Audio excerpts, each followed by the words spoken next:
Next we have Dr. ASHITHA AS. She'll be talking on evaluation of GCA compared to RNFL thickness for the diagnosis of perimetric glaucoma, pre-perimetric glaucoma. Good morning. I would like to present my paper on evaluation of ganglion cell analysis compared to RNFL thickness for the diagnosis of pre-perimetric glaucoma. OCT has revolutionized the field of glaucoma. Retinal nerve fiber layer or RNFL has become one of the popular and established tool for the pre-perimetric glaucoma diagnosis. Since retinal ganglion cell death precedes the loss of RNFL, by using ganglion cell analysis or GCA, we can detect pre-perimetric glaucoma. So, aim of our study was to compare the diagnostic ability of GCA and RNFL measurements on OCT to diagnose pre-perimetric glaucoma. Our study was cross-sectional and our study population included normal controls, primary open-angle glaucoma and glaucoma suspects. And glaucoma suspects included both disc suspects and ocular hypertension. And our study enrolled 130 patients, which was higher than the minimum sample size.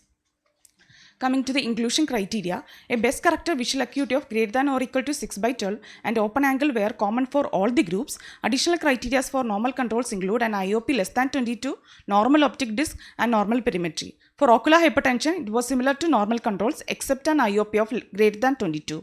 For disc suspects, IOP less than 22, disc changes suspicious of glaucoma and normal perimetry. For primary open-angle glaucoma, similar to disc suspects except a perimetry suggestive of glaucoma defined by the Anderson criteria. The exclusion criteria were a BCVA of worse than 6/12, media opacities, secondary cause of glaucoma, retinal diseases, demyelinating diseases, pituitary lesions, and those taking medications like ethambutol.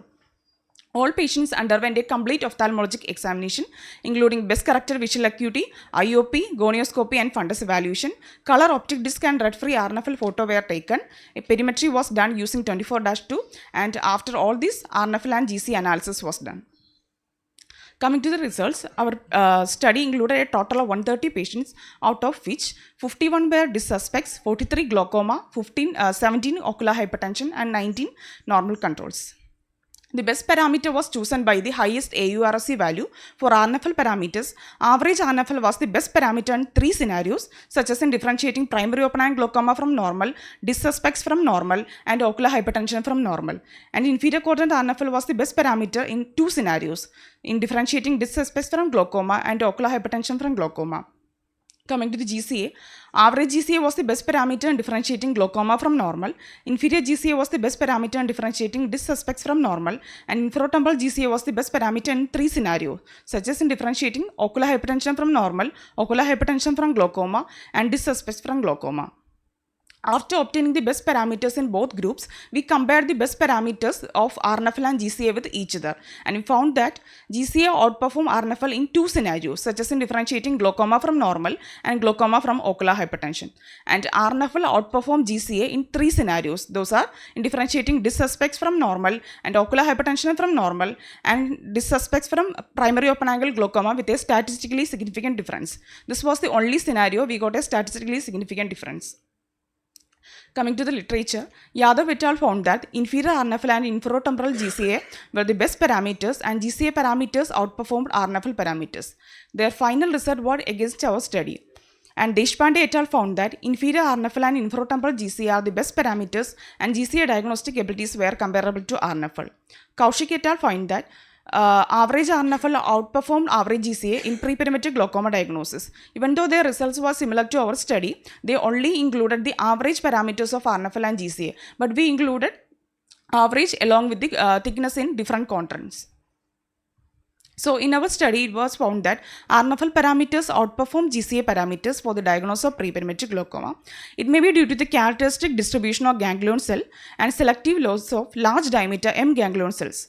Since the M ganglion cells, which are lost early in glaucoma, are seen outside the macula, the GCA by OCT, which is centered around the macula, may not detect it every time. This may be the reason why RNFL parameters outperform GCA parameters. So it can be concluded that both RNFL and GCA are excellent parameters in the diagnosis of pre-perimetric glaucoma.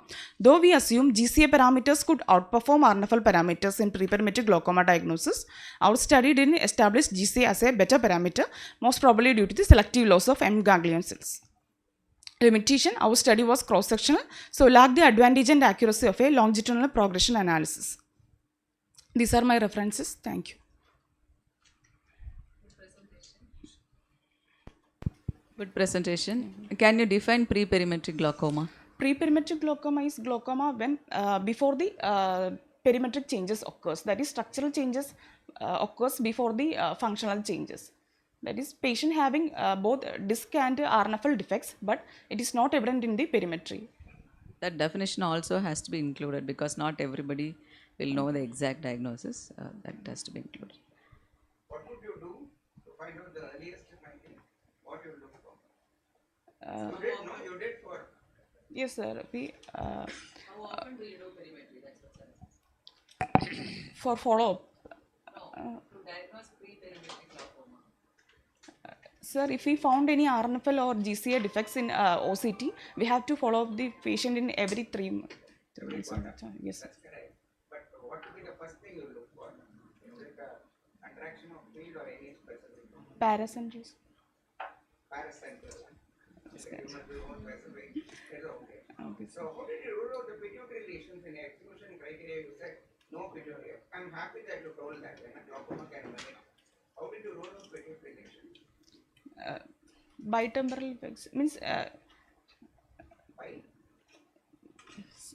chiasmal lesions like bitemporal defects, catastrophe. Only you diagnosed whether pituitary was there or not. Yes, sir. Do any imaging? Sir, Just asking you, not a, no, sir.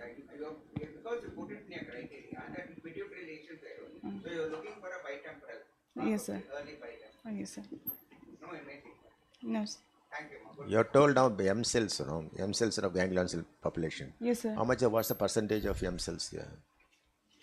Percentage, I don't know. Normally, because M cells only constitute 10%. Sir, most of the ganglion cells are concentrated around the That is macula. okay. That only I know. I But don't know. usually there are P cells, parvocellular, whereas M cells are only 10%. 10%. In that study, we can have a frequency doubling technique is there. Why do you want to do this OCT and all? I do not know.